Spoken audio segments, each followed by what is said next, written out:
In the morning, everybody, and I want to clear something up before I do go to bed. So the biggest question I've heard people ask, I've seen people wonder if Slam Dunk is a payout game, and it is not. It is more skill based than anything.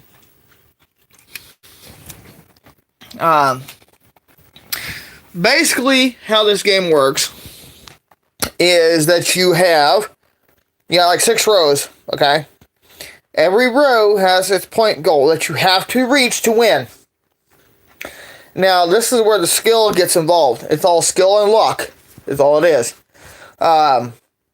Every shot you sink is worth 2 points. But simple enough, right? And then you have a fine line. The higher that rim gets, once it hits that line as the rim goes up, after that, once it hits that line, it becomes a 3-point shot. So obviously, the higher the rim gets, the harder the game gets, in a way. The harder you have to shoot it, pretty much. It does make it harder to shoot and make the basket once that rim hits its highest point. So once that rim hits its highest point, you gotta make sure you hit it hard enough, but not too hard. Hard enough to where the ball is going to go in the hoop. So there is that. Now, there are redemption games out there that is more payout than skill. There is some skill involved with redemption games that does have a payout, like Stacker and Winner's Cube, Keymaster. So, for example, the Winner's Cube. We'll pick on that game here for a little bit. Every row, each hole has its own payout. So, say for example, you have the bottom 2 rows as minor prize. Then you go medium, 2 medium levels, or whatever you want to do. And then the highest part would be the major prize section. Now, the major prize becomes the hardest point to win, because the payout rate is much higher versus, being at the lower end. So, like, if you have the low end merchandise toward the bottom half of the Winner's Cube, you will not have a hard time winning those at all, or you shouldn't anyway. Now, keep in mind, every game is set to where, now, except for the Slam Dunk, I don't know. But you still have to make a profit. A Slam you can, obviously. It doesn't really make a lot of money, but it just makes some, not. But, like your Winner's Cube and Keymaster, those are probably the biggest money-making redemption games, right along with Stacker and Keymaster.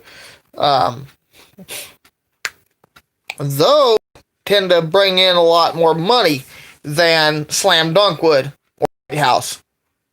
Flaming Finger, the revenue on it would vary based on its location and the kind of prizes that you have in there, whether or not, people wish us to try for them. So, there's that. Now, you're talking claw machines with payout. A lot of people tend to say that they're rigged. Okay, whatever. Think whatever. They're not necessarily rigged. They are set to where the vending company makes a profit off of what that vendor puts in the machine. So, let's use some of my plush I got here on the floor, for example. So, for example, if you wish to have something like this in your claw machine, okay. So this is a licensed Orbeez sports plush. Licensed. Merchandise of MLB. So, for example, if you have one of those, you would want to make sure you set the machine where you don't pay out a lot.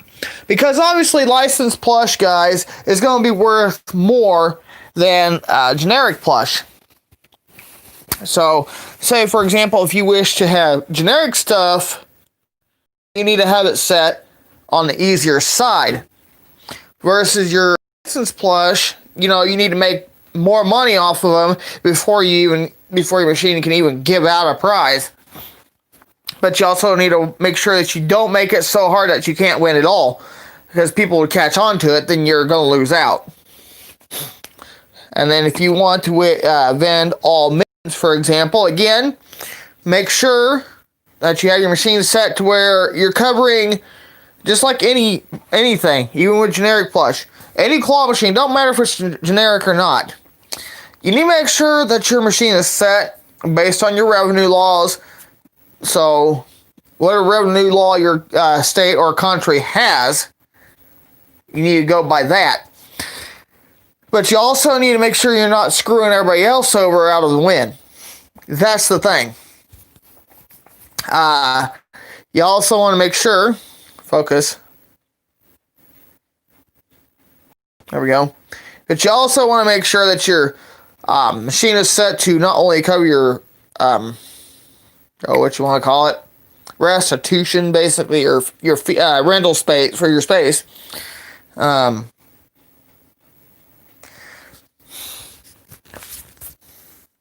So let's say, for example, if you make, say the location that your machine is in, say they want 50%. Okay, so say if your machine makes, I don't know, say $1,000, they're going to want $500, and the other $500 goes to the company, for example. So you want to make sure that you have your machine set to where you're not screwing everybody else over, because you want to make money as well, but you also make sure that you're giving something out. So that you're not making the payout rate so stiff that you can't win. So say like for like these guys, I can see a 1 in 10 payout ratio maybe, or a 1 in 5. License plush can be anywhere from 1 in 10 to 1 in 30, if not more. Depends on how much the company pays for them. So there is that to put into a factor. And also, when it comes to restocking your claw machine, I don't know if any of you guys have seen my Toy Soldier claw machine restock videos. I want to check those out, especially if there's new people out there who wishes to have a claw machine on location.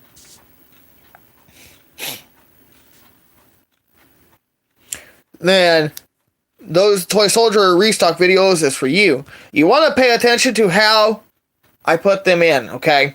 I basically follow the vendor's lead. And there you go. And I had permission to upload these videos. So, I recommend checking those videos out. And there's quite a few of them. Even the same way with duck catchers. Now, duck catcher claw machines ain't made to make a lot of money, because you basically win every time. It's played until you win at $1 a play. You might make $50 a week on it.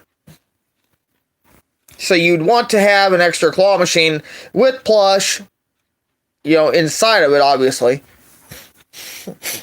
Ones that you think would, pay out, one that basically give your business more revenue.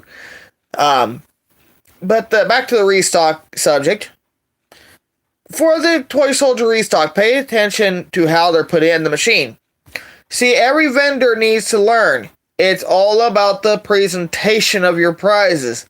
If you just toss them in there, the machine's just going to wipe it out, and the company is going to lose out big time. So you can't just, toss them in there. You put them in there.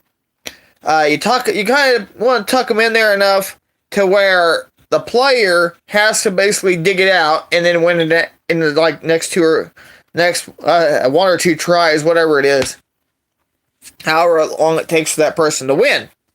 So, say for example, if you have your playfield packed in nice and tight the way it needs to be, not so tight that you can't win, obviously, but tight enough to where the plush can be dug out of there.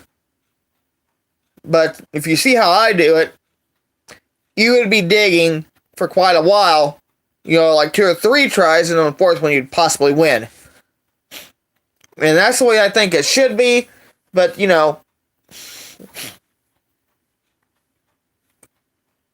And that's how I think a business should be ran. Because if you got high end stuff in a 50-cent claw, you want to pack them in there pretty good and make people work for them. See, the way I do the 50-cent claw when I am, doing it, I make it to where you work from the front and work your way backwards toward the back of the machine. Meaning what I do is I'll put it tight in the back, work my way back. And at the front I have a couple pulled up, to where it's going to loosen something up if you win. So if you win a prize on your first or second try, and then you start working your way through that front part, then what happens, things will start to loosen up as you go. That's how vendors want you to do it. That's how vendors want people to, that's how they make their money. Now, vending companies tend to lose the money off of me because I know when to play them. If they're not full, I rarely play. Unless I see something I can actually win. And another reason why they lose money off me is because I watch the claw. If you come across a claw machine with a super weak claw, and this is for all you newbies out there, if you guys come across a claw machine that's super weak and you want to watch somebody play it, I recommend doing that, especially if you know that the claw is really weak. Watch people play it a few times to see if you can spot the payout cycle and how often the claw changes its strength. And once you figure out that setting on the machine, you'll be set to and ready to go. Keep a mental tab, or if you have to, write it down. But the thing is, if you play first and you think it's going to pay out, try it and then tally down, okay, this goes down as a non-winning play. So if you come across a machine that you count, okay, so you watch somebody play. You count up the non-winning plays. That's how you'll figure out when the machine is due to pay out. So say, for example, if you see a toy soldier, okay, and you watch it drop, say, 5 or 6 times, or even 10 times max, say 10 times, and then on that 11th play, that means the payout would be 1 and 11. See if you kind of get the drift. So like some areas, like in the mall, some payouts can be 1 in 5, 1 in 10, 1 in 20. It just depends on the company, because they gotta make money to cover that space, and not to mention they gotta have enough money to pay the owner, how much ever they want, a certain percent out of the profit that your machine makes. And I hope you guys find that helpful. And until then, I'm your host, Captain Namco, saying thanks for watching. Feel free to, go look at my Toy Soldier restock videos. And then watch the loud volume videos, because I usually get to play right after they're restocked. So then that way it gives people a chance, some some light at the end of the tunnel, saying, oh, this machine is possible, you can win. Okay? That's what the vendor wants to see. They want to make the machine possible, but yet challenging to an extent to where you have to work for it, and the machine makes the money that they need to have to pay the restitution. The rental the fee that you have to pay for your machine to be in that space. Sorry about that. But anyway, guys, and again, check out my Toy Soldier restock videos. The longest one is 25 minutes long. And then if you want, go on over to the Duck Catcher restock videos. I have a tutorial on that, how to restock a Duck Catcher claw machine, and I do it. What I like to do is set a few ducks facing forward. Kind of like as if they're saying, hey, come and get me. That basically what it does, it attracts the players to play the machine. It makes sense, right? So, there is that. Watch all them restock videos, Duck Catcher restock, and tutorial how to restock a Duck Catcher, so on and so forth. And again, check out the Toy Soldier restocks. the toy stock videos. Longest one I have on my channel is 25 minutes long. And then also check out the Toy Soldier loud volume videos. But until then, until I get back out to the claw machine again, I will see you next time. And I hope I get at least a couple more videos in before the end of this year. So, with that being said, everybody, thanks for watching. I'll see y'all right back here next time.